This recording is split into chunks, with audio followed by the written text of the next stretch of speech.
وبركاته. إن الحمد لله نحمده ونستعينه ونستغفره ونعوذ بالله من شرور أنفسنا وسيئات أعمالنا. من يهده الله فلا مضل له ومن يضلل فلا هادي له. أشهد أن لا إله إلا الله وحده لا شريك له وأشهد أن محمدا عبده ورسوله لا نبي بعده. اللهم صل وسلم وبارك على عبدك ونبيك محمد وعلى آله وصحبه ومن اهتدى بهديه إلى يوم القيامة. قال الله جل وعلا: يا أيها الذين آمنوا اتقوا الله حق تقاته ولا تموتن إلا وأنتم مسلمون. يا أيها الناس اتقوا ربكم الذي خلقكم من نفس واحدة وخلق منها زوجها وبث منهما رجالا كثيرا ونساء واتقوا الله الذي تساءلون به والأرحام إن الله كان عليكم رقيبا. يا أيها الذين آمنوا اتقوا الله وقولوا قولا سديدا يصلح لكم أعمالكم ويغفر لكم ذنوبكم ومن يطع الله ورسوله فقد فاز فوزا عظيما. أما بعد. Saudaraku fillah rahimani wa rahimakumullah. Alhamdulillah, tidak henti-hentinya kita senantiasa mensyukuri nikmat Allah, nikmat Islam yang Allah berikan kepada kita. Agama yang sesuai dengan fitrah manusia, agama yang sesuai dengan akal sehat manusia, sehingga tidaklah Allah Subhanahu wa taala memerintah suatu perintah kecuali setiap orang yang dengan fitrah yang bersih dan akal yang lurus akan melihat dan menyadari benar yang seperti ini memang haruslah diperintah oleh Allah, karena ini akan memberikan kebaikan, memberikan kemaslahatan bagi kehidupan umat manusia. Dan sebaliknya tidaklah Allah Subhanahu wa taala melarang suatu larangan kecuali setiap orang yang fitrahnya bersih, akalnya lurus, dia akan menyadari dan paham benar, maha benar Allah Subhanahu wa taala, benarlah Rasulullah SAW sebagai utusannya, bahwa memang hal ini harus dilarang. Karena tidaklah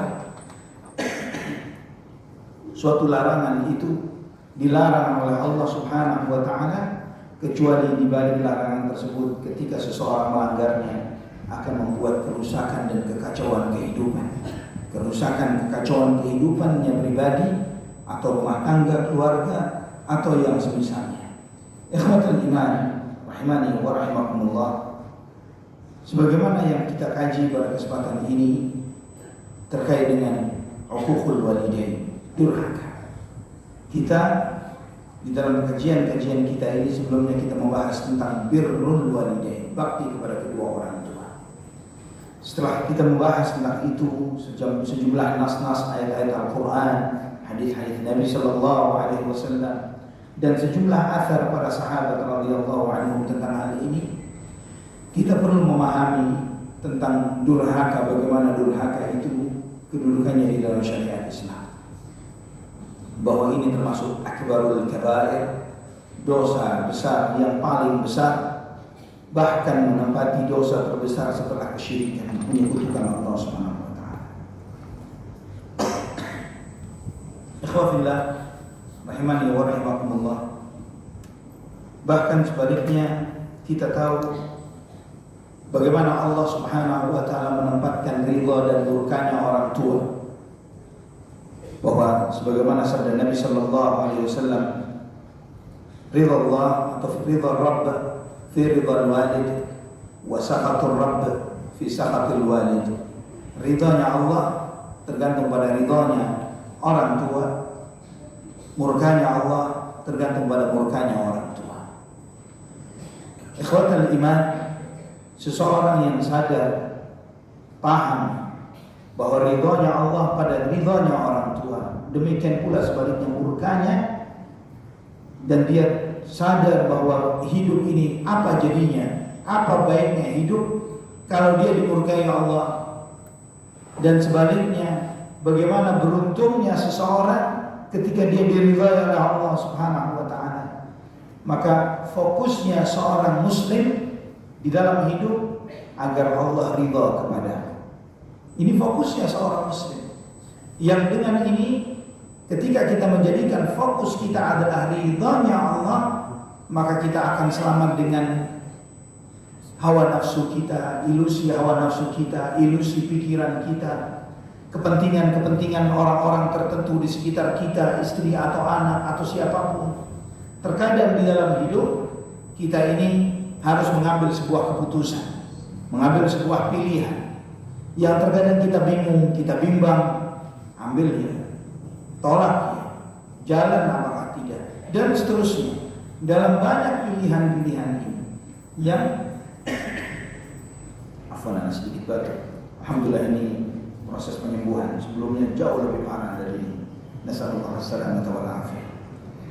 Ikhwatul iman rahimani wa rahimakumullah.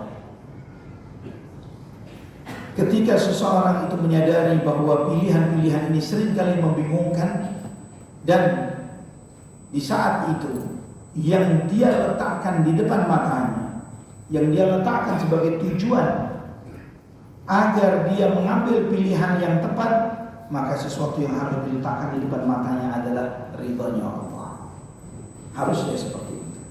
Ketika antum bimbang tentang sesuatu, tanya, Allah lebih ridho yang mana? Bukan ridhonya hawa nafsu kita, kepentingan kita, bukan kepentingan mungkin istri atau anak atau siapapun.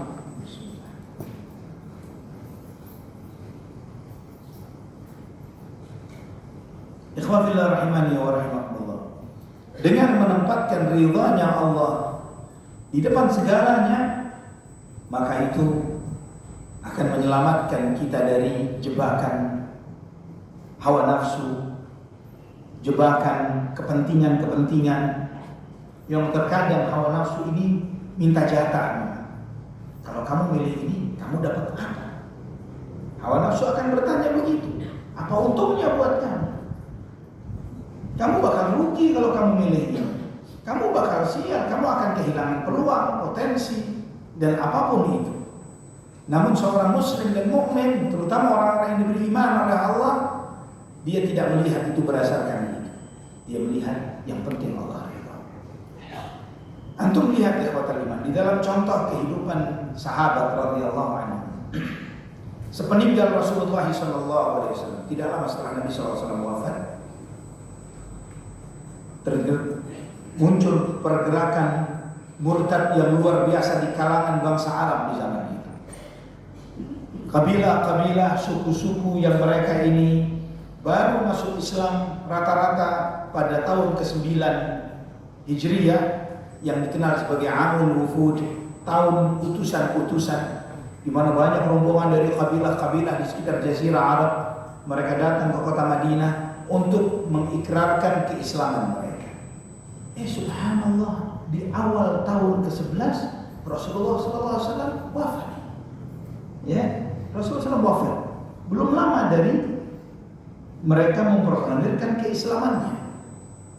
Maka iman itu belum masuk ke dalam hati mereka dengan benar. Maka mereka pun berpikiran, kalau kemarin kita beriman kan ada Nabi Muhammad SAW. Kalau sudah wafat, ke siapa kita beriman? Maka mereka pun berpikir untuk murtad. Orang-orang yang biasa setor pajak, setor zakat, setor zakat, mereka kemarin biasanya menyetorkan zakat itu kepada Nabi Muhammad SAW. Mereka berpemikiran setelah wafatnya Nabi SAW, siapa yang berhak untuk menerima dan mengelola harta zakat ini tadi? Siapa yang pantas? Semua merasa dirinya pantas kalau terkait dengan harta, dengan dunia. Maka mereka, kenapa saya setor ke Abu Bakar? Kenapa saya setor kepada pengganti Nabi Muhammad SAW? Mereka menolak untuk membayar zakat. Pergerakan orang-orang yang memproklamirkan kemurtadan, orang-orang yang menolak bayar zakat. Ditambah lagi orang-orang yang mengaku Nabi, pengaku Nabi seperti Musailamah al-Kadzdzab, Tulaiha al-Asadi, banyak lagi beberapa orang. Ya, mereka lebih berani untuk menunjukkan kekuatan mereka setelah mereka mengetahui Nabi Shallallahu Alaihi Wasallam wafat. Jadi bisa antum bayangkan bagaimana gentingnya kota Madinah di saat itu. Mereka mendengar berita bahwa mereka akan diserbu oleh kabilah-kabilah ini tadi. Musailamah al-Kadzdzab dengan pasukannya pun mempersiapkan diri. Tulaiha al-Asadi dengan pasukannya mempersiapkan diri. Terus seperti itu. Kegentingan yang luar biasa di kota Madinah. Di kalangan para sahabat radhiyallahu anhum menghadapi musuh yang sangat besar. Tapi ada satu hal, yaitu sebelum meninggalnya Nabi Muhammad SAW, Nabi SAW mempersiapkan satu pasukan yang diisi oleh banyak sahabat, mayoritas sahabat di kota Madinah. Kalau tidak salah 30.000 pasukan disiapkan untuk menghadapi Romawi di bawah kepemimpinan Usamah bin Zaid bin Harithah radhiyallahu anhu. Usamah pada saat itu, Usamah bin Zaid radhiyallahu anhu usianya 17 tahun. 17 tahun. Anak muda dijadikan panglima perang melawan Romawi, Allahu Akbar. Negara yang paling berkuasa di zaman itu. Usia 17 tahun dan dia memimpin banyak sahabat-sahabat senior seperti Sa'ad Ibn Abi Waqqas, Khalid Ibn Walid, itu pasukan dia, anak buahnya. Subhanallah. Awal ketika Nabi Shallallahu Alaihi Wasallam mengangkat Usamah sebagai panglima, sebagian sahabat sempat mempertanyakan ini, tapi karena Nabi yang mengambil keputusan, maka mereka tidak terlalu bersuara. Tapi Nabi SAW mendengar suara itu, mendengar isu-isu ketidaksetujuan mereka terhadap kepemimpinan Usamah radhiyallahu anhu. Maka di antara pesan Nabi, khutbah terakhirnya Nabi sebelum beliau wafat, beliau khutbah tidak lagi berdiri di atas mimbar tapi duduk. Beliau menyampaikan bahwa dulu kalian mempermasalahkan kepemimpinan ayahnya Usamah waktu peristiwa perang Mu'tah juga lawan Romawi. Kalian mempertanyakan kepemimpinannya ayahnya Usamah, Zaid bin Harithah radhiyallahu anhu. Dan ternyata Allah menunjukkan bahwa dia memang pantas menjadi pemimpin pada saat itu. Dia mati syahid radhiyallahu anhu di perang Mu'tah. Zaid bin Harithah, orang yang disayangi oleh Nabi sallallahu alaihi wasallam. Dan kali ini pun kalian mempertanyakan kepemimpinan anaknya Usamah, dan demi Allah dia layak untuk menjadi pemimpin di dalam peperangan. Maka berangkatlah pasukan. Tapi ketika sesampainya di Jurf, satu tempat tidak jauh dari kota Madinah, kurang lebih 10-11 mil, mereka mendengar kabar sakit kerasnya Nabi Muhammad SAW. Maka mereka berhenti di sana. Ketika mereka mendengar semakin parahnya sakit kerasnya Nabi Muhammad SAW, maka Usamah pun balik. Pasukan masih menunggu, Usamah balik untuk menemui Nabi Muhammad. Beliau menjenguk Rasulullah SAW di hari Ahad. Seninnya Nabi SAW wafat. Di hari Ahad beliau datang menjenguk Nabi. Nabi SAW sudah tidak bisa bicara, cuma melihat saja kepada Usamah. Nabi menunjuk telunjuknya ke atas dan menunjuk ke Usamah. Setiap Usamah paham bahwa beliau didoakan oleh Rasulullah SAW. Nabi mendoakan beliau. Ikhwatal iman, besoknya Nabi wafat. Maka sebagian para sahabat, bahkan di antaranya seperti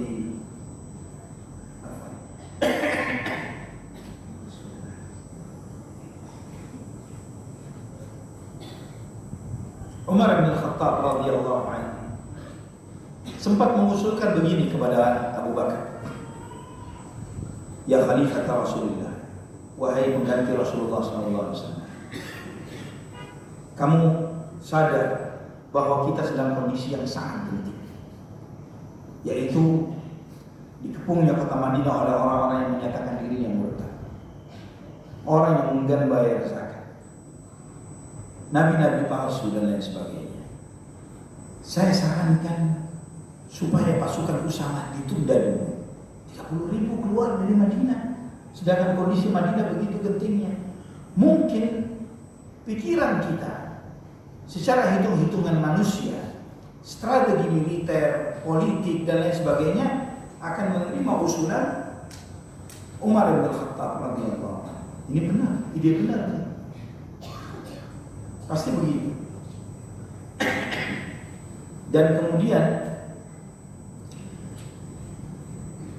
ditambah lagi masih adanya dengungan yang menyampaikan, kok Usama sih jadi panglimanya?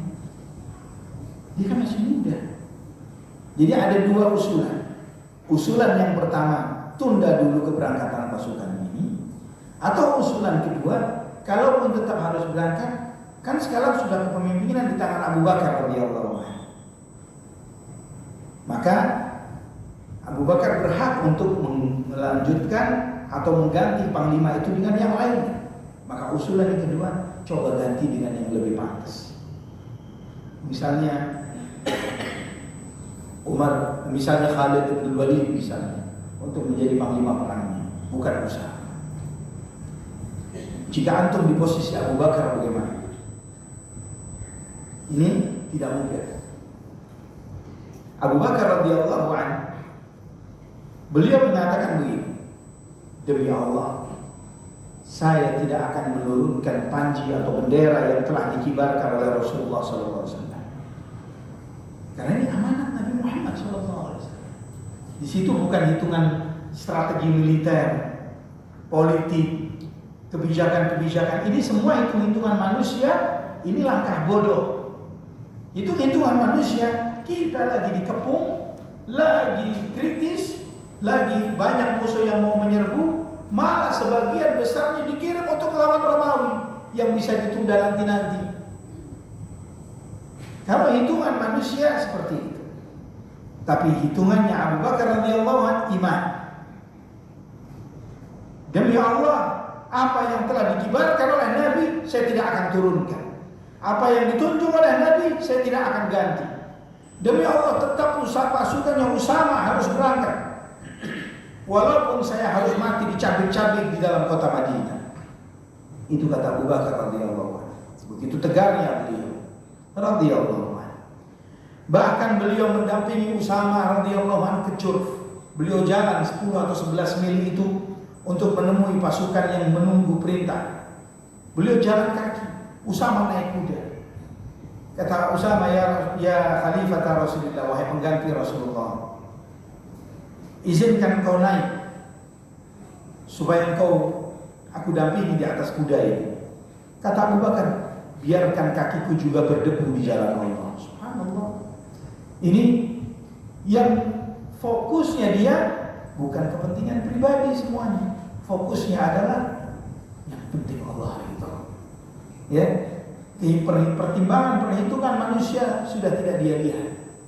Allah itu. Ketika Rasulullah SAW keputusan Nabi sesuai dengan ridhonya Allah Subhanahu wa Ta'ala, maka beliau berpesan untuk pasukan ini supaya menjaga ketakwaan kepada Allah dan seterusnya. Dan beliau minta izin untuk meninggalkan sebagian orang di dalam pasukan itu supaya menjadi teman dia, teman Abu Bakar di kota Madinah. Di antaranya harusnya Umar ikut berangkat dalam pasukan itu, tapi karena Abu Bakar minta izin kepada Usama, jika engkau izinkan maka biarkan Abu Bakar mendampingiku di Madinah. Jika tidak, biar dia berangkat denganmu. Maka kata Usama, saya izinkan. Maka ada beberapa sahabat tidak ikut berangkat jihad melawan Romawi tersebut untuk mendampingi Abu Bakar di kota Madinah. Di antaranya adalah Umar bin Khattab, Ali bin Abi Thalib, dan beberapa sahabat untuk mendampingi Abu Bakar di kota Madinah. Subhanallah ikhwatal iman, apa yang terjadi? Pasukan Usama yang keluar berangkat. Di perjalanan mereka bertemu dengan suku-suku yang menyatakan murtad, dilibas oleh mereka 30.000, dilibas, dihabisi. Dan kemudian mereka akhirnya batal murtad. Ya, batal murtad. Terus mereka maju terus menghadapi Romawi dan menang melawan Romawi, pulang membawa ghanimah, membawa harta rampasan perang. Subhanallah. Ini membuat ciut nyalinya suku-suku yang awalnya sok berani menyatakan murtad. Mereka kepikir, ini Romawi aja kalah, Gimana kita? Ya, mereka Romawi aja dilibas oleh pasukannya, kirimannya Abu Bakar As-Siddiq radhiyallahu anhu. Udah deh, yang asalnya sok koar-koar berani murtad, tolak Islam dan sebagainya, langsung udah deh. Kita lebih baik kirim pasukan daripada dilibas habis. Kita kirim utusan ke Madinah untuk menyatakan loyalitas kita kepada kepemimpinan Abu Bakar radhiyallahu anhu. Batal murtad. Ya. Demikian pula pasukannya Musailamah dan yang lainnya awalnya ingin berangkat ke Madinah, mereka mikir lagi. Mereka berpikir ulang, jangan macam-macam. Ini Romawi aja dihabisi oleh mereka pulang bawa ghanimah. Dan sebaliknya, ketika pasukan itu pulang ke kota Madinah, Abu Bakar As-Siddiq berinisiatif, jangan jadikan kota Madinah sebagai daerah perang, karena Nabi SAW tidak pernah membiarkan itu. Ya, tidak pernah terjadi medan perang itu di dalam kota Madinah. Kalau antum membaca sirah Nabi SAW, awalnya perang Uhud itu tidak terjadi di Uhud, karena pasuk perang Uhud itu inisiatifnya Quraisy ingin menyerbu kota Madinah, ingin menyerbu Madinah. Itu inisiatifnya orang-orang musyrikin Quraisy seperti itu.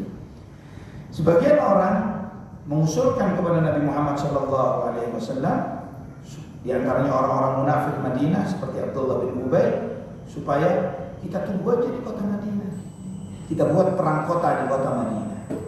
Tapi sebagian pemuda-pemuda yang pemberani dari kalangan Ansar terutama, mereka mengatakan, ya Rasulullah, kota Madinah ini tidak pernah didekati oleh musuh karena mereka segan dengan kita dari dulu ketika belum ada Islam. Terus ketika Islam sudah masuk dalam kepada kita dan merubah Yathrib jadi Madinah, kemudian dengan gampangnya menjadi ajang peperangan di dalam negeri kita sambut mereka di luar. Nabi SAW menerima usulan itu, maka terjadi perang Uhud di Uhud, bukan di kota Madinah. Demikian pula inisiatif Abu Bakar mengikuti sunnah Nabi SAW ini, kita tidak tunggu mereka di dalam kota Madinah, kita datangi mereka. Maka dikirim, dibagi-bagi pasukan oleh Abu Bakar, sebagian untuk menghadapi Tulaiha, sebagian menghadapi Musailamah, sebagian begini, sebagian begitu, yang menghadapi orang-orang yang enggan membayar zakat, dibagi-bagi oleh Abu Bakar. Dan dengan itu Allah Subhanahu wa taala membela dinul Islam ini dan memuliakan dinul Islam dan menjaga agama Islam. Apa jadinya jika di saat itu mereka kalah? Ya, Islam habis. Kalau misalnya orang-orang murtad ini tadi ternyata bisa menang, atau misalnya enggan bayar zakat, atau nabi-nabi palsu, kalau mereka sampai menang, apa jadinya Islam? Tidak sampai hari ini. Tapi subhanallah, karena keimanan mereka Allah muliakan.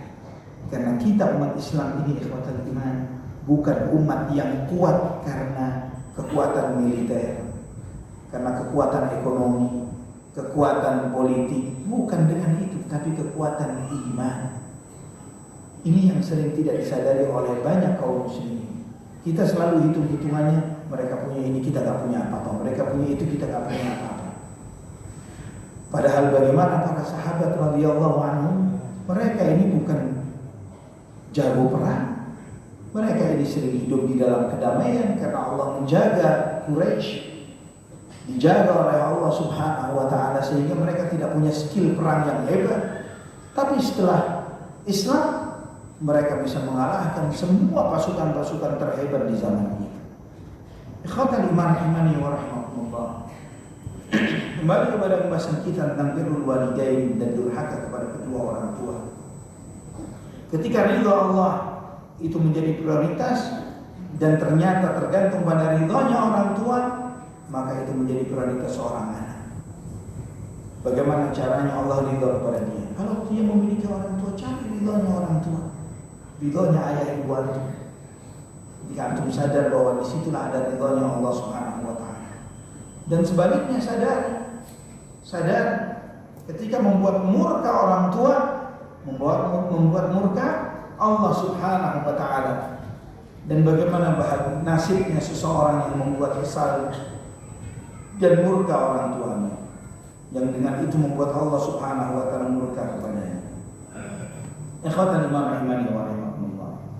Ada seorang tabi'in yang bernama Abu Tufail bertanya kepada Ali bin Abi Thalib radhiyallahu anhu. Dia mengatakan, akhbirna bi syai'in asarrahu ilaika Rasulullah sallallahu alaihi wasallam. Tolong beritahukan kepada kami sesuatu yang rahasia Nabi kepada kalian. Rahasia Nabi kepada kalian wahai keluarga Nabi. Apakah ada pesan khusus untuk keluarga Nabi yang tidak diekspos keluar, yang hanya diterima oleh keluarga dan kerabat Nabi Muhammad sallallahu alaihi wasallam?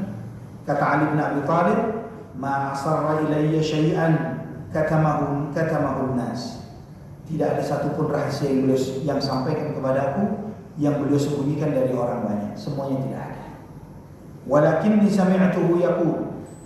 Namun di antara pesan spesifik yang saya dengar langsung dari Nabi sallallahu alaihi wasallam yang mungkin tidak didengar oleh orang lain adalah sabdanya, la'anallahu man dzabaha li ghairillah wa la'anallahu man awa muhdithan wa la'anallahu man la'ana walidayhi wa la'anallahu man ghayyara al-manar atau manar al-ard.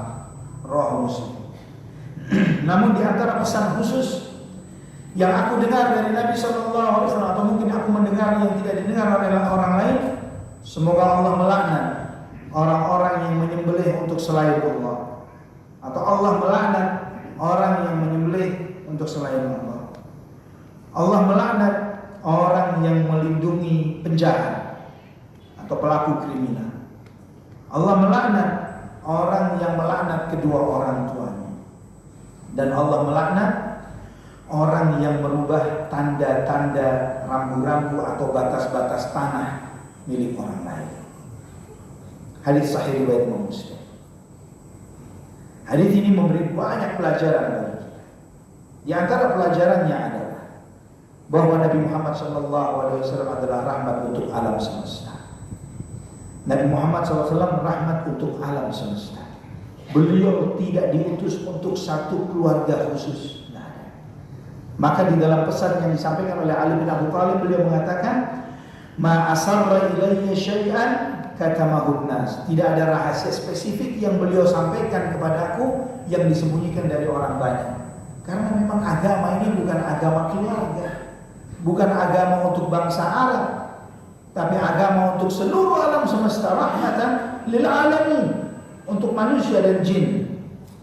Maka tidak ada jalur spesifik untuk kenal Allah, untuk mendekatkan diri kepada Allah yang hanya diketahui oleh segelintir orang atau sekelompok orang yang mengaku mereka sebagai misalnya keturunan Nabi Muhammad SAW. Kami punya jalur tikus menuju Allah yang tidak diketahui banyak orang misalnya. Maka kalau mau sampai ke Allah dengan jalan pintas harus melalui tariqah atau aliran atau sektor kami. La abada, tidak ada. Ya, Islam ini untuk seluruh alam semesta, untuk seluruh manusia.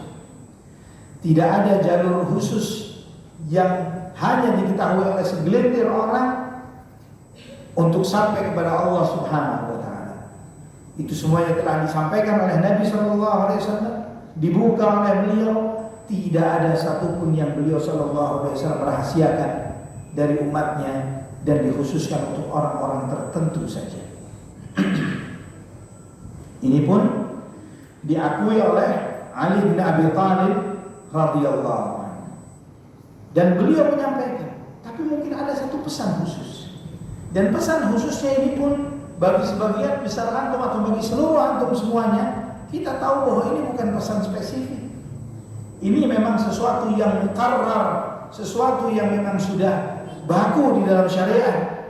Ketika Ali bin Abi Thalib menyampaikan sabda Nabi sallallahu alaihi wasallam, la'anallahu man taba'a li ghairillah.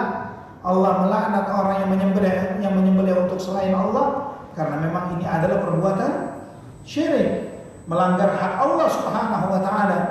Yang Allah memang memerintahkan kepada setiap kita, fasalli li rabbika wanhar. Salatlah untuk Tuhanmu dan sembelihlah hewan hanya untuk Tuhanmu. Menyembelih hewan hanya untuk Allah Subhanahu wa taala. Inna salati wa nusuki wa mahyaya wa mamati lillahi rabbil alamin. Sesungguhnya salatku, sembelihanku, hidupku, matiku hanya untuk Allah. Ini jelas.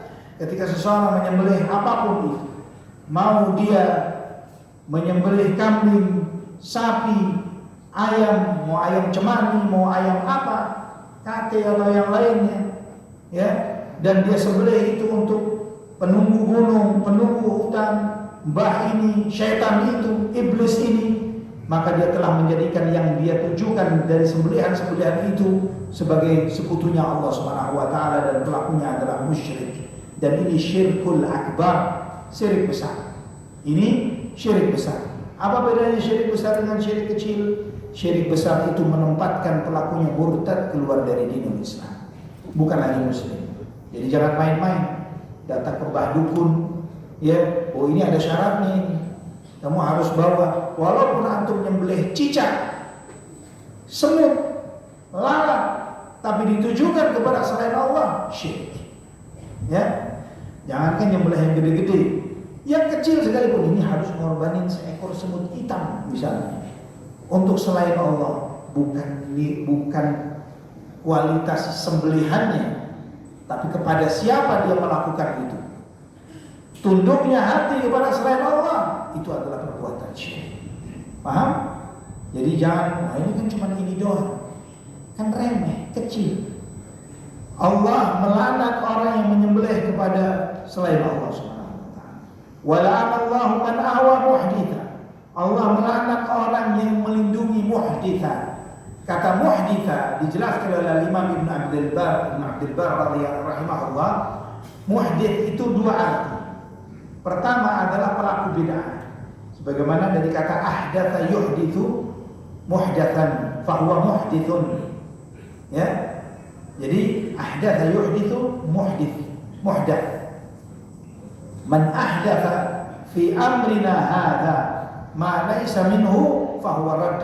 Di dalam Sahih Bukhari dan Muslim, barang siapa yang mengada-adakan hal baru dalam urusan kami ini yang bukan dari golongan dan bukan darinya, bukan dari Islam, maka hal itu tertolak. Jadi melindungi muhdits, melindungi pelaku bid'ah, membelanya, menjaganya, membenarkannya, dilaknat oleh Allah Subhanahu wa taala.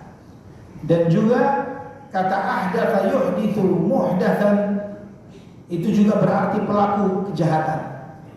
Orang yang berbuat kejahatan seperti koruptor misalnya, atau pelaku pembunuhan, perampok, tahu terus dia jadi pembelanya, pembela koruptor, ya, pelindungnya, menjaganya, menjadi backupnya terhadap pelaku maksiat dan kriminal, dilaknat oleh Allah Subhanahu wa taala. Allah melaknat.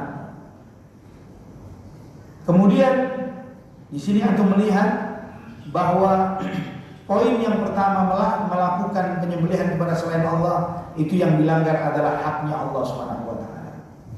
Poin yang kedua, Allah melaknat orang yang berbuat bid'ah, itu melanggar haknya siapa? Rasulullah sallallahu alaihi wasallam. Yang harusnya kita beribadah hanya dengan mengikuti tuntunan dan contoh beliau sallallahu alaihi wasallam. Kemudian yang ketiga, Allah melaknat orang yang melaknat kedua orang tuanya. Allah melaknat orang yang melaknat kedua orang tuanya. Ini nanti kita bahas sebentar lagi. Karena di zaman Nabi sallallahu alaihi wasallam tidak ada kejadian anak ngutuk orang tua, itu nggak ada kejadian. Jangankan di zaman Nabi sallallahu alaihi wasallam, di zaman jahiliyah. Di zaman jahiliyah itu seorang anak bakti kepada orang tuanya itu sebagai sebuah kebanggaan. Oh, ini anak soleh, ini anak baik nih, dia bakti sama ibunya, sama bapaknya. Itu sebuah kebanggaan di era jahiliyah. Maka di antara caranya ibunya Sa'ad ibn Abi Waqqas untuk mempreser Sa'ad ketika Sa'ad masuk Islam, untuk menekan Sa'ad supaya dia murtad, caranya apa? Ibunya apa yang dia lakukan? Mogok makan. Ya, ibunya mogok makan. Wahai Sa'ad, kalau kamu nggak keluar dari Islam, saya nggak makan. Saya tidak makan sampai saya mati. Apa tujuannya? Supaya nanti kamu dikenal nih anak yang bunuh ibunya. Gara-gara dia ibunya mati. Ya, untuk menekan Sa'ad. Padahal ibunya untuk membela kesyirikannya, menolak Islam. Karena di zaman jahiliyah, di era jahiliyah sendiri, di kalangan musyrikin Quraisy adalah sesuatu aib dan celah, sesuatu yang tidak layak, sesuatu yang sangat nista, hina. Seorang anak yang sudah dilahirkan, dididik, dibesarkan, dibiayai, kemudian besar-besar dia kurang ajar kepada kedua orang tuanya. Ini sangat tidak manusiawi. Sangat tidak manusiawi. Subhanallah. Itu Quraisy pun, musyrikin Quraisy pun paham. Ya. Maka di dalam hadis nanti kita bahas sebentar lagi, ketika Nabi SAW menyampaikan dalam hadis Amr bin Al-As radhiyallahu anhu di dalam Sahih Bukhari, Nabi SAW menyampaikan, inna min akbaril kabair an yal'ana ar-rajulu walidayhi. Dosa besar yang paling besar ketika seorang anak melaknat kedua orang tuanya. Para sahabat kaget dengan sabda ini. Mereka mengatakan, ya Rasulullah, wa kaifa yal'anu ar-rajulu walidayhi? Bagaimana seseorang bisa melaknat kedua orang tuanya? Bagaimana bisa begitu? Di mata mereka, di benak mereka, di mindset mereka, nggak akan mungkin seperti itu. Ini orang kalau nggak gila, nggak bakalan begitu. Hanya orang gila yang melaknat orang tuanya. Mereka tidak tahu zaman ini. Mereka tidak melihat zaman kita. Bukan cuma melaknat, bahkan membunuh orang tuanya pun ada. Menyakiti orang tuanya, menyiksa, memukuli, menempel, meludahi, jahat kepada orang tuanya. Kita dengar cerita dan beritanya. Di zaman kita lebih jahiliyah daripada era jahiliyah. Lebih jahiliyah. Orang masyarakat Quraisy jahiliyah nggak masuk akal. Anak menutup orang tuanya. Siapa yang berbuat begini? Penyembah berhala nggak melakukan itu. Penyembah Lata Uzza tidak melakukan itu. Tapi kemudian bagaimana anak-anak yang dibesarkan oleh orang-orang tua yang muslim dan muslimah? La haula wa la quwata illa billah. Perbuatannya lebih jahat daripada orang-orang musyrikin Quraisy. Itulah kenapa di antara perkataan Umar radhiyallahu an, sayanqudu ural islami urwatan idza nasa ajilun fil islami man la ya'riful jahiliyah. Islam ini akan pudar seutas demi seutas, sehelai demi sehelai, ketika muncul generasi di dalam Islam yang tidak kenal jahiliyah. Sebagian besar kita taunya jahiliyah buruk, ya. Sebagian besar kita cuma taunya itu saja. Jahiliyah era apa? Era kegelapan, era kebodohan, era buruk, era yang nggak layak dan sebagainya. Tapi tidak tahu banyak nilai-nilai benar, nilai-nilai positif yang ada di antara mereka yang masih dijaga oleh Islam. Maka ketika Nabi SAW menyampaikan tentang akhlak, innama bu'ithu liutammima, untuk menyempurnakan. Kenapa beliau menyampaikan menyempurnakan? Karena ada hal-hal baik sebelumnya, tapi nggak sempurna. Tapi disempurnakan oleh Nabi SAW. Ini ikhwatal iman. Sebentar lagi kita akan bahas tentang melaknat kedua orang tua ini. Poin yang ke Allah, Rasul, orang tua. Yang keempat, la'anallahu man ghayyara al-manar atau manar al-ard. Allah melaknat orang yang merubah-rubah batas-batas jalan, rambu-rambu jalan, batas-batas tanah, patok-patok milik hak orang lain. Ini dilaknat oleh Allah, bukan mainan, bukan main-main. Sebagian iseng misalnya cermin cembung yang untuk supaya orang bisa melihat. Ya, tahu kan? Cermin supaya kita bisa mengetahui orang yang di arah yang berbeda dengan kita, yang tidak bisa kita lihat karena memang blind spot. Kemudian dipecahin iseng, dicat misalnya, atau merubah rambu-rambu petunjuk jalan yang harusnya ada petunjuk jalan lurus atau putar balik atau dilarang masuk. Padahal itu ditaruh oleh pemerintah memang, bukan iseng ditaruh oleh orang tertentu. Orang yang merubah ini dilaknat oleh Allah SWT. Termasuk dilaknat oleh Allah merubah patok batas tanah. Ya, merubah patok batas tanah. Sebagian kita dengan gampangnya, ini tuan, ini tanah nggak bertuan, puluhan tahun nggak ada yang melihat nih, nggak ada yang jagain, nggak ada yang tahu, nggak ada ahli warisnya. Udah akhirnya diurus, diklaim. Ya, Anda pernah tahu seorang lawyer atau notaris, saya lupa jabatan posisi dia. Karena dia tahu hal ini, dia lakukan itu. Kemudian secara legal hukum yang berlaku di negeri ini, dia melakukan sejumlah proses untuk mengklaim kepemilikan aset-aset itu. Tiba-tiba orang yang biasa-biasa kaya raya. Karena apa? Karena dia tahu ada sejumlah aset-aset tua, mungkin peninggalan dari era Belanda dan yang semisalnya, yang tidak ada yang punya atau yang tidak ada yang klaim.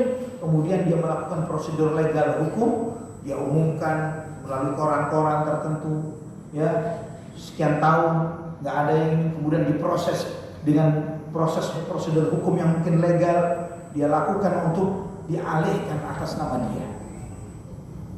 Ini mungkin di dunia dia profit, tapi bagaimana dia bisa selamat? Barang siapa yang berbuat zalim qaida shibrin, sejengkal saja mengambil tanah milik orang lain, Allah akan kalungkan untuk dia 7 bumi. Allah kalungkan 7 bumi, cuma sejengkal. Kalau hektaran gimana? Ya, mengambil tanah milik orang lain meteran, hektaran, maka ittaqullah, takut kepada Allah Subhanahu wa taala. Kalau memang harus melakukan sesuatu, merubah batas tanah, ya, karena kepentingan personal yang memang dia mau tidak mau, mungkin sebagian orang misalnya, karena dia kalau parkir mobilnya nggak bisa nutup pagar misalnya, maka apa yang dilakukan sebagian orang? Pagarnya dimajuin, padahal bukan hak dia, hak masyarakat, hak negara, bukan haknya. Dia mengambil hak orang lain dalam hal ini. Zalim. Sejengkal aja 7 bumi dia harus kalungin, dikalungkan kepada dia. Terus dengan gampangnya dia melakukan itu dan dia tidak peduli. Ini haram. Melarang orang, dilarang parkir di depan ini. Misalnya kalau memang di depan akses keluar masuk rumah dia memang pantas. Ya, tapi kalau geser dari batas akses keluar masuknya dia karena memang mengganggu kemaslahatan dia. Misalnya rumahnya lebarnya misalnya 20 meter misalnya. Akses keluar masuknya dia paling 4 atau 5 meter. Tapi sisanya dia melarang orang untuk parkir di situ. Atas hak apa? Atas hak apa dia melarang itu? Punya dia, tanah itu punya dia. Di depan rumah dia tanah orang lain. Dia tidak punya hak untuk seperti itu. Apalagi dengan cara itu dia berbuat jahat kepada tetangga, kepada orang-orang yang memiliki masalah dan kepentingan. Dan ini ikhwatal iman masih banyak di lingkungan kita. Andai kata antum itu milik antum, antum yang punya hak priority terhadap hal itu. Kalau dilihatkan, sudahlah nggak apa-apa untuk tetangga. Bukankah Allah berwasiat untuk berbuat baik kepada tetangga? Seakan-akan sampai kata Nabi SAW, sampai aku mengira tetangga punya hak waris dari. Harusnya kalau tahu yang memakai adalah tetangga, lapang dada untuk itu.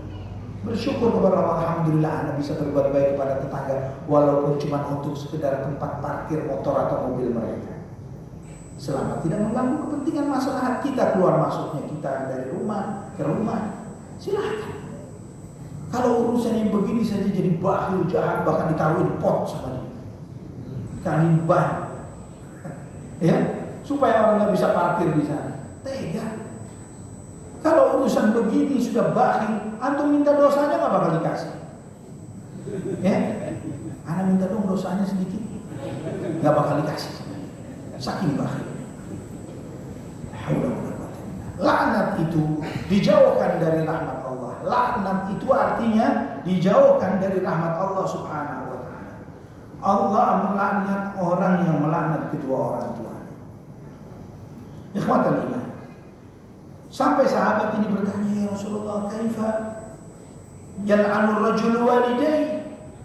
Bagaimana seseorang bisa melaknat kedua orang tuanya? Kata Nabi sallallahu alaihi wasallam, yasubbu rajulu abar rajul, fa yasubbu abahu, wa yasubbu ummahu, fa yasubbu ummah.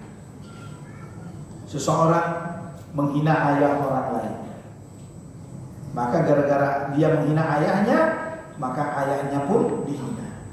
Kemudian dia membalas menghina ibunya, maka ibunya pun dihina. Di sini pun Allah melaknat orang tersebut. Ya, dia bukan melaknat langsung, tapi dia menjadi penyebab ayah dan ibunya dilaknat atau dihina oleh orang lain.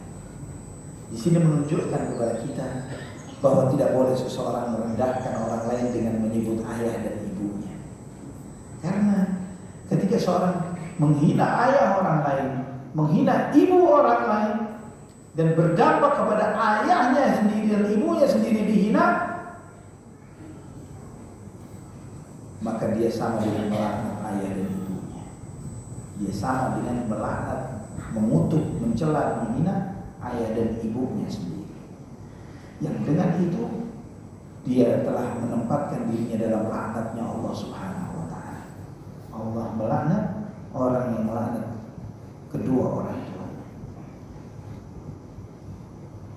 Abdullah bin Amr bin Al-As radhiyallahu anhu beliau mengatakan, minal kabair 'inda Allah taala an yatasabbaba ar-rajulu liwalidayhi. Di antara dosa besar di sisi Allah yaitu ketika seorang anak menjadi sebab dilaknat atau dihinanya orang tuanya.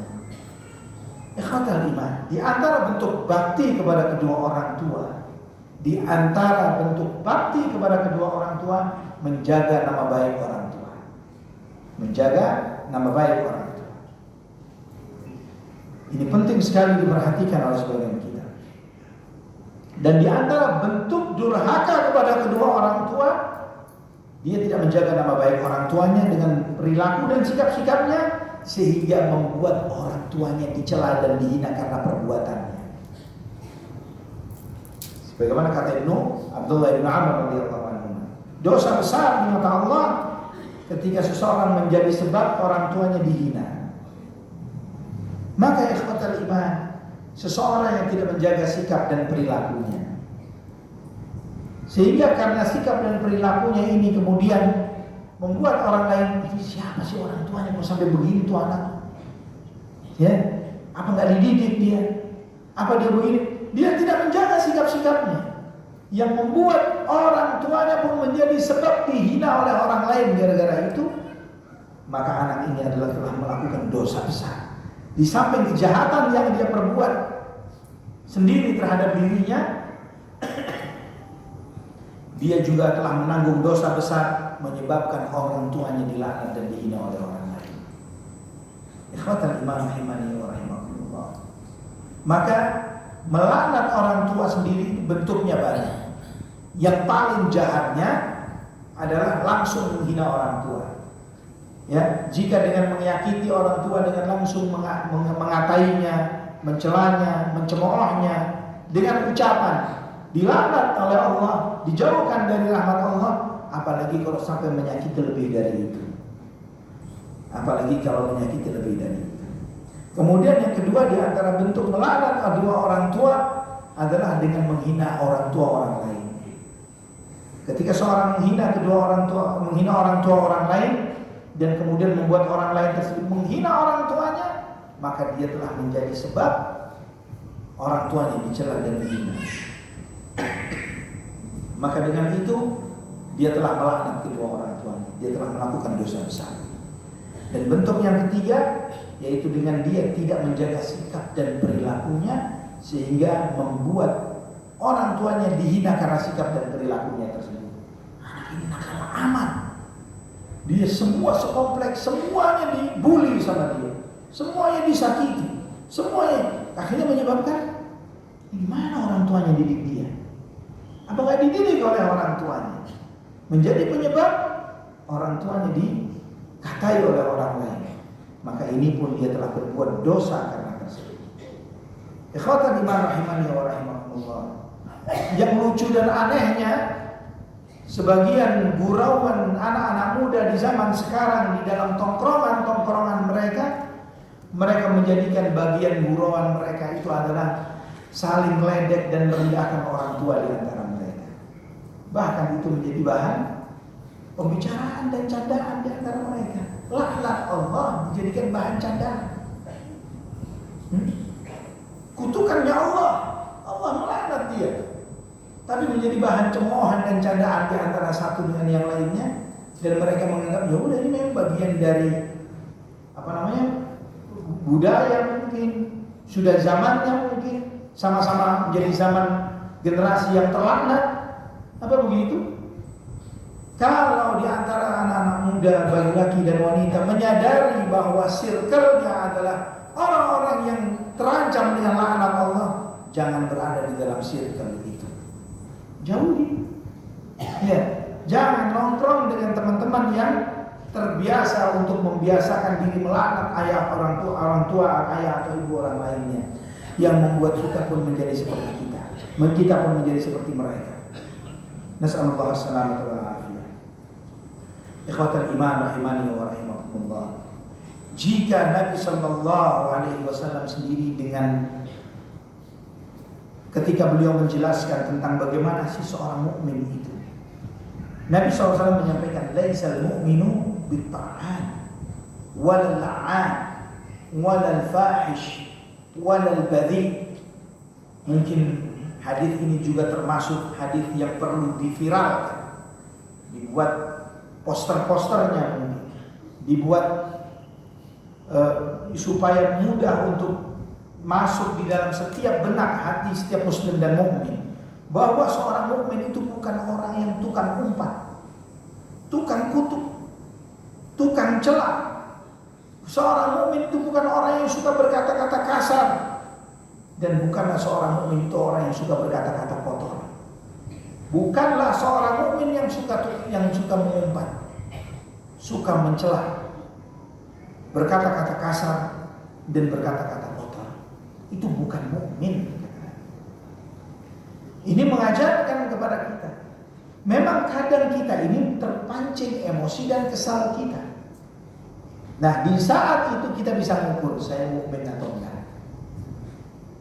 Ketika sebentar keluar kata-kata binatang, ya, ini dan itu dan lain sebagainya, mencela, menghina, mengumpat, kata-kata kasar, kata-kata kotor, maka di situ kita bisa mengukur, ternyata saya belum mukmin. Saya belum mukmin. Karena mukmin itu tidak suka mengumpat, tidak suka mencela, tidak suka berkata-kata kasar, tidak suka berkata-kata kotor. Ini akhlaknya seorang mukmin, karakternya mukmin. Kalau itu terjadi, yang merupakan standar dia terhadap siapapun, walaupun lawan, bukan berarti seorang mukmin itu kalau diumpat dan dicela oleh orang lain punya alasan untuk membalas umpatan itu, lah. Walaupun terhadap lawan, Nabi SAW dikatain gila, tapi Nabi SAW tidak mengatakan orang yang mengatakan kepada beliau gila dijawab itu yang gila. Nah, ya, Nabi SAW dikatakan kadzdzab, pendusta, tapi Nabi tidak pernah membalas para orang-orang yang menuduh beliau dengan tuduhan yang sama. Itu uswah kita, Nabi kita Muhammad SAW. Bukan menjadi alasan ketika kita misalnya dianjing-anjing oleh orang, kemudian kita membalas yang sama kepada orang tersebut. Lah, seorang mukmin tidak seperti itu. Dia punya batas. Ya, tidak semua yang halal bagi lawan kita halal bagi kita. Siapapun lawannya, hatta orang kafir, walaupun orang kafir. Ikhwatal iman. Terus kemudian muncul anak-anak yang bodoh. Nas'alullah as-salamata wal afiyah. Dia keluar rumah dengan diperhatikan oleh ibunya, oleh bapaknya, disiapkan semua kebutuhannya, dibayar SPP sekolahnya dengan jerih payah, kadang sampai harus ngutang ini dan itu. Ibunya mempersiapkan segala sesuatunya, apa yang kurang yang dia bawa dipikiri oleh dia, makannya dan segala sesuatunya. Tapi dia dengan enaknya ngomong kasar kepada ayah dan ibunya, enaknya dengan ngomong kasar dengan ibunya sendiri, dengan ketusnya, dengan seenak-enaknya, tapi dengan ramahnya, dengan humble-nya, dengan begitu asiknya dia bicara dengan teman-temannya, yang dia gak punya pernah utang budi apapun sama teman-teman itu, tapi lautan utang budi dengan ayah dan ibunya. Betapa bodohnya anak-anak ini. Bagaimana kalau dia nanti besar, dewasa, jadi orang tua, dibalas oleh Allah di dunia dengan itu. Dia akan tahu sakitnya bagaimana ketika diacuhkan oleh orang tua, oleh anaknya sendiri. Apalagi dicemooh, direndahkan, tidak dihargai. Ikhwatal iman rahimani wa rahimakumullah. Ini di antara kejahatan yang luar biasa yang kita lihat di zaman ini, bahwa negeri ini banyak orang-orang yang pintar tapi tidak orang-orang yang beriman dan berakhlak. Banyak orang-orang berprestasi tapi tidak dengan akhlaknya, dengan imannya. Ikhwatal iman, prestasi itu iman, prestasi itu akhlak, moral, budi pekerti. Apa artinya pintar tapi penjahat? Ya, yang akhirnya dia besar, dia tumbuh dengan kepintarannya, dia menjahati manusia. Dia pakai untuk, kalau kemarin cuma hanya orang tuanya yang dia jahati, hanya circle dan lingkungannya, maka ketika dia duduk sebagai pejabat atau yang semisalnya, maka yang dia jahati adalah masyarakat satu negara atau bahkan sebumi. Seperti penjahat-penjahat yang menjadi pemimpin-pemimpin dunia saat ini. Ya, mereka bukan orang-orang bodoh, mereka orang-orang pintar tapi jahat. Ikhwatal iman rahimani wa rahimakumullah. Maka di antara pendidikan mendasar yang harus ditanamkan ke dalam diri anak-anak kita, ditanamkan moral dan akhlak kepada mereka, ditanamkan iman. Iman itu lebih penting daripada ilmu. Iman itu lebih penting daripada ilmu. Apa artinya punya ilmu yang hebat, profesornya 9, doktornya 12, tapi gak punya iman, gak punya akhlak, tidak ada nilainya. Tapi dia tidak bergelar, tapi dia tahu akhlak, dia tahu iman, dia kenal Allah, dia tahu mana hak dia dan mana bukannya hak dia. Ini jauh lebih bernilai daripada orang-orang yang pintar tapi tidak beriman dan tidak berakhlak. Tanamkan akhlak kepada anak-anak kita, kepada generasi kita, kepada murid-murid kita. Jangan biarkan mereka berkata kasar, berkata kotor, mengumpat dan mencela, karena itu bukan karakter dan sifat orang yang beriman. Bukan karakter dan sifat orang beriman. Apalagi kepada orang-orang terdekatnya. Maka di antara bentuk mendidik anak-anak itu adalah dengan memperhatikan dengan siapa mereka berteman. Di antara PR orang tua di zaman sekarang, ikhwatal iman, bukan cuma sekedar mencarikan nafkah buat mereka, membayar sekolahnya, tapi di antaranya juga adalah mencarikan lingkungan yang baik bagi mereka. Bahkan bahasa ekstrim anak, dan ini pun anak lakukan, yaitu ketika antum melihat bahwa di lingkungan bermainnya anak-anak antum itu membuat mereka tidak berakhlak, dengan berteman dengan orang-orang yang tidak layak, dan kita tidak bisa punya intervensi maksimal untuk anak orang lain. Yang bisa kita lakukan untuk anak kita sendiri. Ketika memang tidak sanggup untuk, ya Allah, ternyata ketika kita preventif di rumah, di luar mereka dapat ini, di luar mereka dapat itu, pulang dari bermain dia begini dan begitu. Kalau memang pilihannya harus pindah rumah. Ya, dalam kaidah dalam bahasa Arab disebutkan al-jaru qabla ad-dar. Memilih tetangga itu lebih dulu sebelum memilih rumahnya. Ya, cari tetangganya dulu, bakal bertetangga dengan siapa? Bukan cuma sekedar beli rumah keren, bagus, lingkungan yang bagus, tapi yang lebih penting bakal bertetangga dengan siapa. Itu yang membuat antum akan tenang atau tidak tenang nantinya. Ikhwatal iman rahimani wa rahimakumullah. Jika ini karakter seorang muslim di dalam dia berakhlak, di dalam akhlaknya terhadap sesama, maka bagaimana terhadap orang lain? Syekhul Islam Ibnu Taimiyah rahimahullah ditanya tentang orang yang berkata-kata tidak layak kepada kedua orang tuanya. Misalnya mengatakan orang tuanya bodoh, misalnya begitu. Apa hukumannya? Kata Syekhul Islam Ibnu Taimiyah, "Idza syatama ar-rajulu abahu wa i'tada 'alaihi fa innahu yajibu an yu'aqaba 'uqubatan balighatan turdi'uhu wa amthalahu 'an mithli dhalik. Bal wa ablahu min dhalika annahu qad thabata 'an an-nabiy sallallahu alaihi wasallam في الصحيحين أنه قال من الكبائر أن يسب الرجل والديه قالوا وكيف يسب الرجل والديه قال يسب أبا الرجل فيسب أباه ويسب أمه فيسب أمه. Kata Syekhul Islam Ibnu Taimiyah rahimahullah, orang yang mengatakan bodoh kepada kedua orang tuanya jika seorang mencela ayahnya atau berbuat jahat kepada orang tuanya, maka dia harus dihukum dengan hukuman yang keras yang membuat jera orang itu dan orang-orang yang semisalnya. Bahkan lebih dari itu, kata beliau, sebagaimana di dalam Sahih Bukhari dan Muslim, Nabi sallallahu alaihi wasallam bersabda, termasuk dosa besar seseorang mencela orang tuanya. Dan ada yang bertanya bagaimana mencela orang tuanya, yaitu dengan mencela ayah dan ibunya, mencela ayah seseorang sehingga orang itu mencela ayahnya, kemudian mencela ibunya, kemudian orang itu mencela ibunya. Kata Syekhul Islam setelah menjelaskan hadis ini, fa idza kana an-nabiy sallallahu alaihi wasallam ja'ala min al-kaba'ir an yasubba ar-rajulu aba ghairihi li alla yasubba abahu, fa kaifa idza sabbahu abahu mubasharatan. Jika Nabi SAW mengatakan termasuk dosa besar orang mencela bapak orang lain, yang membuat orang lain itu mencela bapaknya, maka bagaimana kalau dia langsung mencela bapaknya? Bagaimana jika dia langsung menghina bapaknya?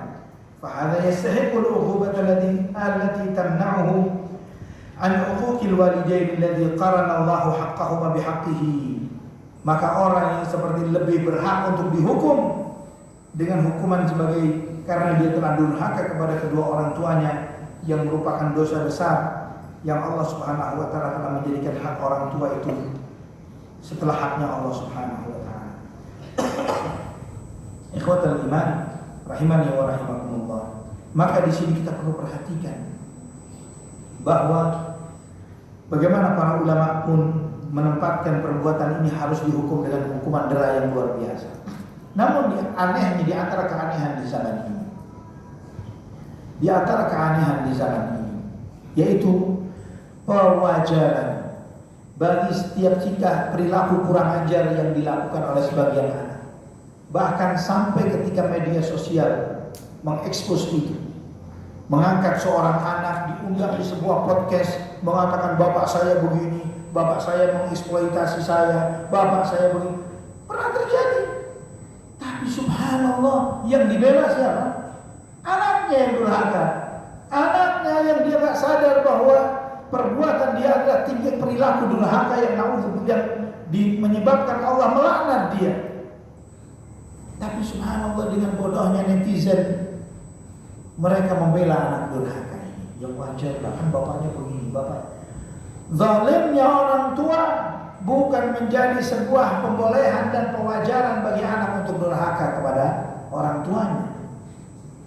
Ya, sebagaimana kita telah mengkaji hal ini pada pembahasan sebelumnya, hadits Ibnu Umar, athar Ibnu Umar radhiyallahu anhuma, ketika beliau menyampaikan tentang wajibnya berbakti kepada kedua orang tua, ada seorang anak nanya, bagaimana kalau orang tuanya zalim ke anaknya? Kata Ibnu, wa in zalamahu, walaupun orang tuanya zalim kepada anaknya, anaknya tetap harus bakti kepada kedua orang tuanya. Dan perumpamaan yang Anda sampaikan, ya ikhwatul iman, andai kata orang tua itu cuma urut melahirkan, sudah menjadi sebab kita hadir di muka bumi, itu toh. Setelah itu kita dibuang. Setelah besar kita baru ditemukan nih bapakmu atau ibumu yang buang kamu. Tetap anak itu harus bakti sama orang tua. Kenapa? Karena dengan sebab dia terlahir di muka bumi, semua kebaikan dia sebagai muslim dan manusia dan muslim, dunia dan akhirat, kalau dia tidak terlahir di muka bumi, dia tidak mendapatkan semua itu. Kalau dia tidak terlahir di muka bumi, dia tidak akan mendapatkan semua kebaikan yang bakal dia terima sebagai seorang muslim dunia dan akhirat. Apalagi kalau orang tuanya nggak sejahat itu. Apalagi orang tuanya saleh, bertakwa kepada Allah. Ana tambahkan satu athar lagi, ikhwatal iman. Nabi sallallahu alaihi wasallam bersabda dalam hadis dari Imam At-Tirmidzi dengan derajat yang hasan, "Thalathu da'awatin mustajabatun la syakka fihin." Ada 3 doa mustajab yang tidak ada keraguan bahwa doa itu pasti dikabulkan. Apa saja? Da'watul mazlum, wa da'watul musafir, wa da'watul walidi ala waladihi. Doanya orang yang terzalimi itu pasti mustajab, pasti dikabulkan. Doanya musafir pasti dikabulkan. Doanya orang tua ketika mendoakan sial untuk anaknya pasti mustajab. Ini sesuatu yang harus diperhatikan. Orang yang zalim jangan merasa menang dengan kezalimannya, karena pintu langit tidak pernah ketutup bagi doanya orang yang terzalim. Pintu langit tidak ketutup bagi orang-orang yang terzalim. Dia merasa menang, untung dapat ini, untung menang itu. Tapi Allah Subhanahu wa ta'ala pasti mengabulkan doanya orang yang mazlum. Kalau sampai dia angkat tangan, dia doa, dia tahajud, dia meratap, dia nangis, minta tolong kepada Allah, berantakan hidupnya. Pasti berantakan hidupnya orang yang zalim tersebut. Doanya musafir. Maka kalau antum lagi safar, jangan cuma senang-senang doang, karaokean di mobil, di bis, dengerin lagu dan musik. Nah, doa. Ana pernah menemani seorang syekh, sampai speechless, masih ingat dan terus ana ingat. Ana jemput beliau pulang. Ana jemput beliau baru datang dari Saudi Arabia untuk menuju salah satu pesantren di Cibadak di Sukabumi. Dari bandara, keluar dari bandara saja untuk sampai kota Bogor ini sudah perjuangan. Ini cerita bukan setelah ada tol yang sampai Parung Kuda ini sekarang. Tolnya cuma sampai Ciawi doang. Sudah ketemu Ciawi, penderitaan yang tiada henti. Ya. Penderitaan yang tiada henti untuk sampai ke sana terus. Allah musta'an. Ini sepanjang jalan doa nggak berhenti. Sepanjang jalan nggak bisa naik jauh. Terus angkat tangan doa, terus doa sampai Cibadak. La ilaha illallah. Kita belajar. Bodoh kita ini. Karena kita nggak ada contoh mungkin ya, nggak ada uswah, contoh yang kita lihat. Ketika kita kumpul dengan orang-orang saleh di situ, kita tahu ya Allah, mereka bukan cuma asik, yang penting senang, yang penting happy di perjalanan. Mereka tahu doanya musafir itu mustajab. Mereka manfaatkan itu untuk dengan banyak doa. Terus doa non-stop. Dari Soekarno-Hatta ke Cibadak berapa jam tuh? Sampai ya Allah, anak nggak bisa aja ngomong, beliau di sebelah. Hanya doa. Akhirnya kita ikut doa. Ya, kita ke bawah seperti itu. Banyak hal karena kita ini nggak ada contoh, kita tahu dalilnya, tapi karena nggak ada contoh, akhirnya kita menganggap itu nggak kepikir. Sebagai contoh yang lain yang anak pernah alami adalah waktu anak lagi jalan sama sebagian dari mereka ini di Jumat ba'da asar. Lagi jalan keliling di pesantren, kita melihat ini, lihat kelas. Sebagian mereka bisik-bisik, waktunya nih. Waktu apa nih? Gak kebayang. Mereka bergegas naik ke masjid, ambil air wudu, sholat luar. Oh iya, waktu mustajabnya doa Jumat sore. Iya, Jumat sore ba'da asar kan? Waktu mustajab, mereka mengejar ke masjid, sholat ibadah, bukan maghrib kan masih jauh. Kan kita kepikirnya adzan maghribnya, nggak kepikir waktu mustajabnya. Mereka bergegas satu bisik-bisik, waktunya. Langsung mereka tinggalkan semua kesibukan, ambil air wudu, masuk ke masjid, sholat dan munajat terus doa kepada Allah. Karena waktu mustajab ba'da asar di Jumat sore. Kita nggak pernah mikirin begitu. Kita nunggu iqamat maghribnya itu baru kita datang ke masjid. Ya, nggak kepikir waktu mustajab. Kalau antum tahu Jumat sore itu mustajab, mungkin sejam sebelum maghrib sudah ke masjid. Karena waktu mustajab 1 jam sebelum maghrib sudah di sana harusnya. Untuk munajat doa, waktu mustajab. Ini banyak sunnah-sunnah yang kita tahu ilmunya, tapi karena nggak lihat contohnya, kita nggak kepikir untuk mengamalkannya. Dan yang ketiga, doanya orang tua ketika mendoakan sial kepada anaknya. Tidak ada orang tua tidak ada manusia yang kasih sayangnya tanpa batas seperti orang tua, terutama ibu. Ya, sebagaimana kata pepatah, kasih anak sepanjang kasih sepanjang jalan atau sepanjang masa? Sepanjang jalan. Nah, akhirnya jalan sepanjang masa. Ganti hukuman. Ya kan? Kasih ibu sepanjang jalan. Ya, nggak ada batasnya. Subhanallah. Hati orang tua itu seperti itu. Mau disakiti kayak apa?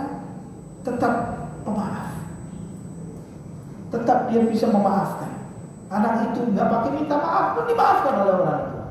Begitu gampangnya dia melupakan semua hal menyakitkan yang diperbuat oleh anak.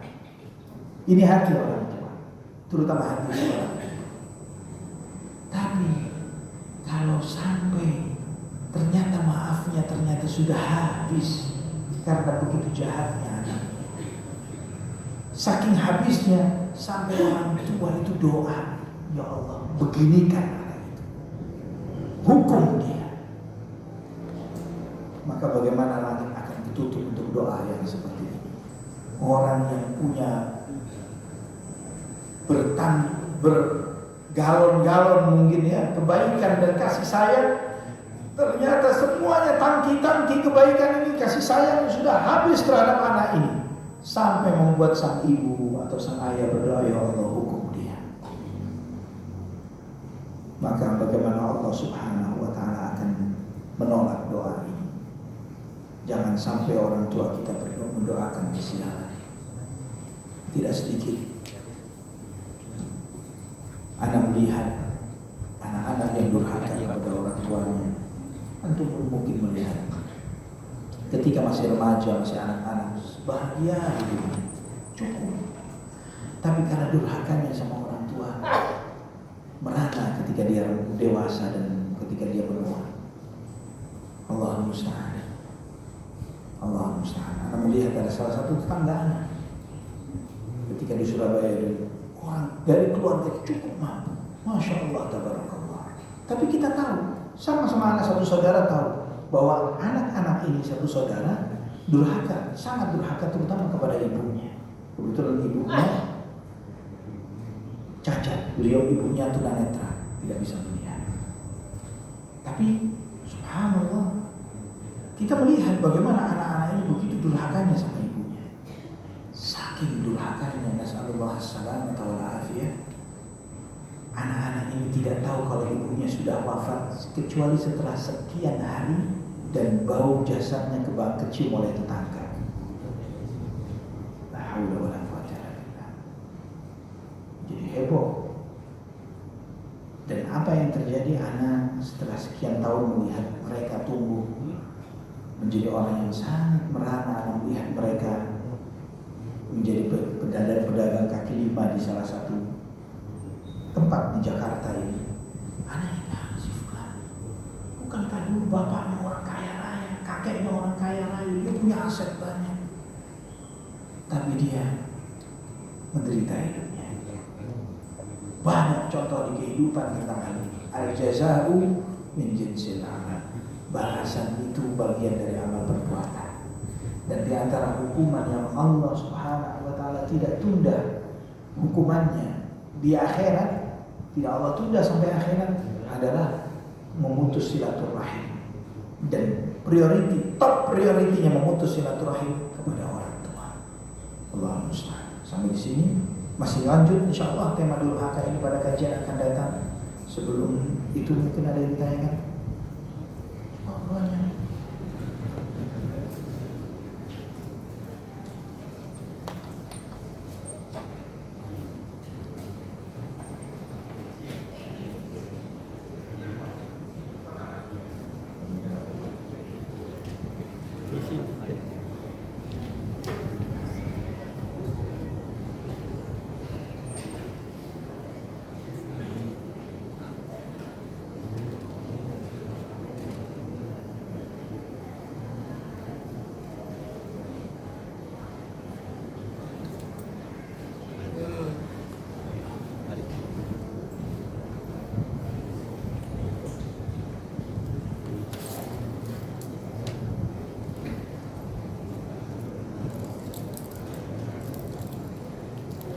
Jika kami sebagai anak tidak berkunjung silaturahim kepada orang tua karena beberapa bulan, karena setiap berkunjung khususnya ayah selalu minta uang untuk kebutuhan pribadi yang bukan kebutuhan primer. Sedangkan saya, anak perempuan yang tidak bekerja dan tidak berkeluarga, punya budget tertentu dalam memberikan dana kepada kedua orang tua setiap bulannya. Apakah saya salah atau berdosa ketika ayah meminta uang terus-menerus lalu saya menolaknya dengan cara yang baik? Bagaimana menyikapi kondisi yang seperti itu? Nah, anti tidak berdosa dan tidak salah. Ya, ketika menolak itu pertama dengan cara yang baik, dan kemudian karena keterbatasan yang anti alami sebagai seorang istri, tidak berdosa dan tidak salah. Berikan kepada orang tua sesuai dengan kemampuan yang bisa anti berikan. Wallahu a'lam bishawab. Ridha Allah tergantung ridha orang tua. Apakah itu juga berlaku pada anak perempuan yang sudah menikah? Sedangkan wanita yang sudah menikah bukannya ridha suaminya dulu daripada orang tua. Nah, jadi pernah Nabi SAW ditanya oleh Aisyah radhiyallahu anha, man ahakun nasi bi rajulin, siapakah orang yang paling berhak terhadap seorang anak laki-laki? Kata Nabi SAW, ummu, ibunya yang paling berhak. Wa man ahakun nasi bi imra'atin, siapa orang yang paling berhak terhadap seorang wanita? Zaujuha, suaminya. Jadi ridha yang diutamakan bagi seorang wanita yang sudah menikah, suaminya baru orang tuanya. Nah, suaminya baru orang tuanya.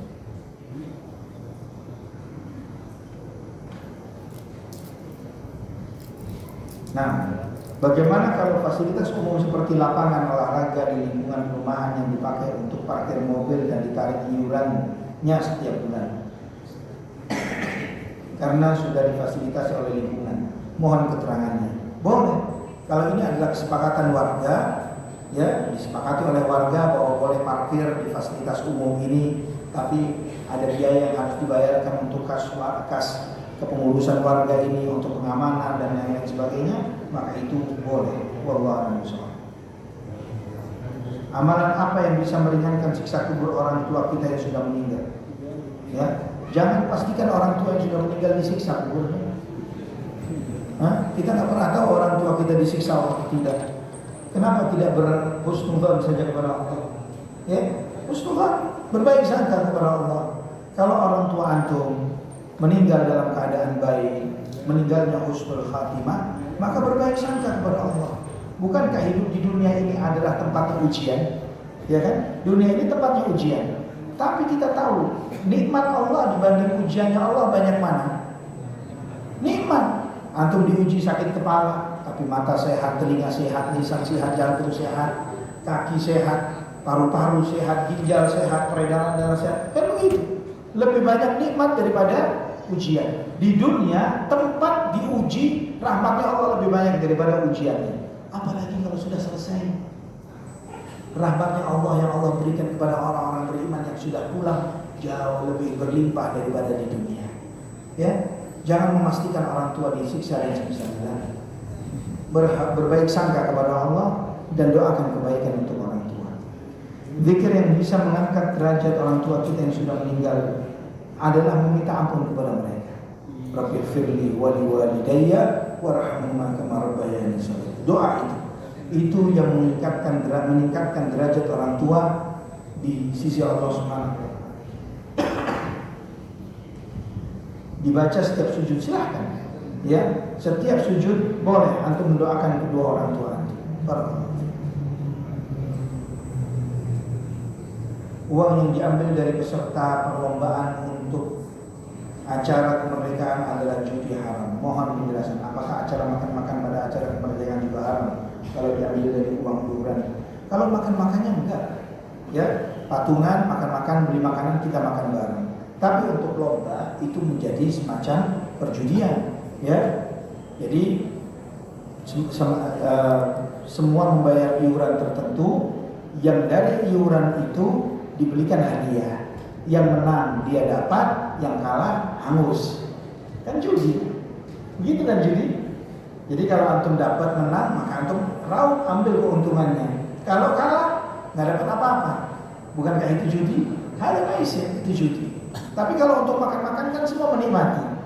Ya, ayo kita patungan makan-makan. Boleh, nggak masalah. Tidak ada yang sial di situ. Semuanya dapat untungnya. Makan-makan boleh, untuk lomba nggak boleh. Terus bagaimana caranya? Cari sponsor. Ya, caranya adalah cari sponsor. Tetangga-tetangga tertentu yang punya kelebihan rezeki, ya, misalnya dia punya usaha tertentu, dia punya usaha, boleh deh antum yang sponsorin, antum kasih uang sekian, brand antum muncul di spanduk lomba, disponsori oleh merek apa gitu misalnya, herbal apa misalnya gitu, usaha herbal atau usaha apa gitu, ya, dengan begitu jadi boleh. Allah SWT. Menanam pohon dan bunga di pinggir jalan dan tempat sampah di tempat sekolah rumah, selokan rumah, termasuk merubah batasan karena jalan umum makin menjadi berkurang. Yang seperti ini, pohon dan tanaman yang ditanam oleh pemilik rumah, dia kalau misalnya dia menanam itu di batas jalan, tempat pejalan kaki nggak boleh. Tapi kalau memang itu tempat memang boleh untuk menanam tanaman, maka lakukan itu. Silakan antum nanam pohon yang berbuah, berbunga, dan niatkan kalau keluar buahnya apapun itu diambil orang, dimakan binatang, itu sedekah. Ya, itu menjadi hal baik insya Allah. Tapi di tempat yang memang boleh untuk menanam tanaman di situ. Nikmat apa yang paling baik di dunia dan akhirat yang diridhai oleh Allah? Iman. Iman.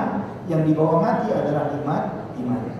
Bagaimana agar kita ridho dengan keinginan ibu yang tidak sesuai dengan keinginan? Contoh, ibu mau renovasi rumah dan ganti mobil baru yang agak memaksakan. Ibu saya ditinggal rahimahullah 3 tahun yang lalu. Kondisinya sudah berubah-ubah. Ibu saya 73. Mengikuti kemauan ibu sesuai dengan kemampuan, ya, karena la yukallifullahu nafsan illa wus'aha. Allah tidak membebani seseorang kecuali dia mampu. Ketika apa yang beliau minta sesuatu yang logis bisa dituruti, lakukan. Jika tidak, maka tidak perlu diikuti. Masjid digunakan untuk pelatihan skill berbasis bisnis online. Apakah dibolehkan? Allah, saya nggak tahu. Silakan tanya ke Ustaz yang lainnya. Apabila kita melaksanakan kurban, apakah benar hewan kurban tersebut sebagai kendaraan kita nanti di akhirat? Nggak benar.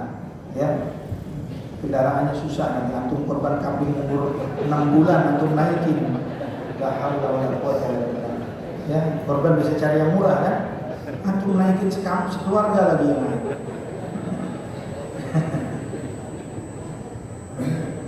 Uang iuran sudah dijawab tentang 17. Anak laki-laki saya di pondok, karena pondoknya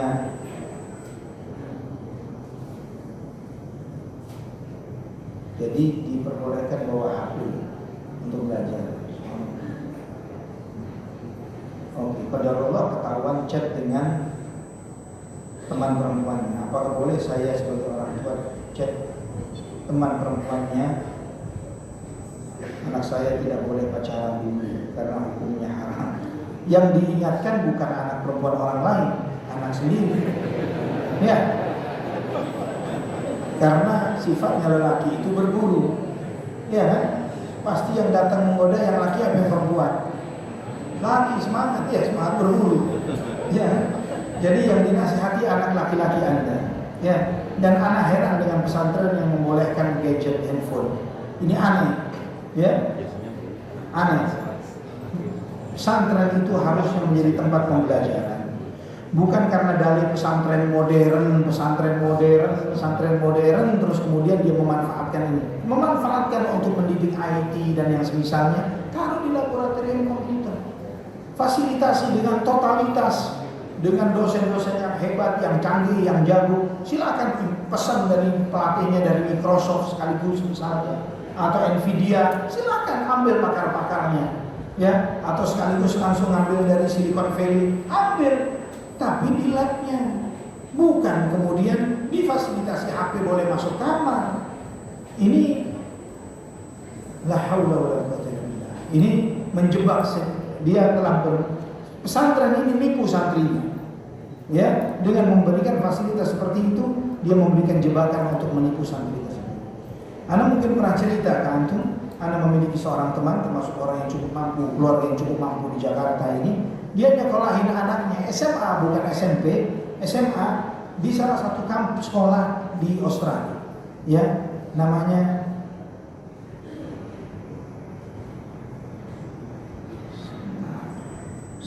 kampus yang pernah menjadi sekolahnya anak-anaknya Pangeran Charles.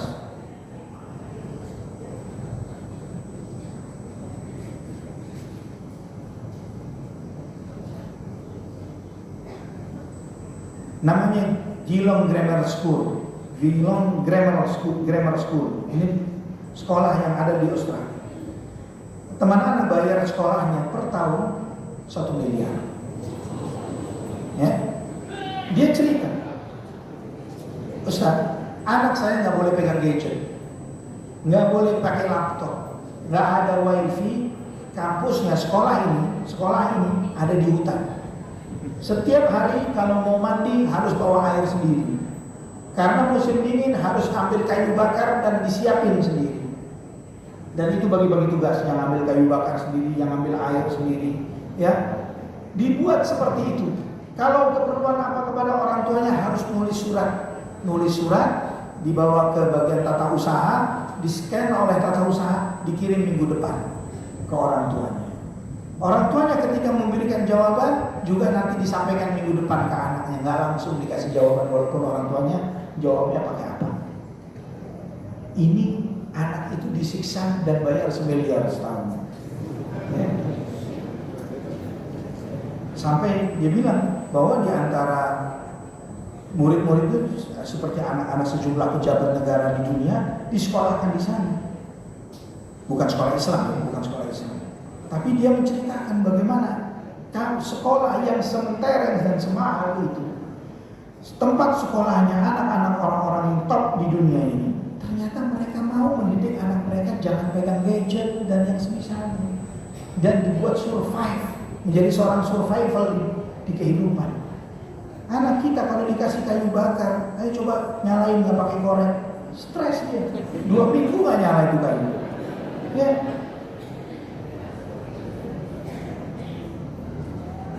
Saya punya orang tua dan suami yang suka mencaci maki, mengeluarkan kata-kata orang tua dan suami yang mengeluarkan kata-kata yang kotor, semua kebun binatang keluar semuanya. Apabila jika sedang marah, seakan mau menerkam, mungkin dari kebun binatang. Kadang saya sebagai anak dan istri merasa sakit hati, walau sudah baikan, tapi rasa sakit hati itu tidak bisa hilang. Masih saja terus membekas. Padahal saya selalu banyak mengalah, tapi malah semakin direndahkan. Doakan dan lakukan langkah perbaikan.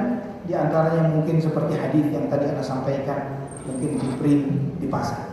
Ya, seorang mukmin itu bukan seperti Allah, orang yang tidak suka mengumpat, mencela, ya, berkata-kata kasar dan berkata-kata kotor. Daripada cuma ayat kursi untuk uji musir setan, gitu kan? Biasanya kan begitu.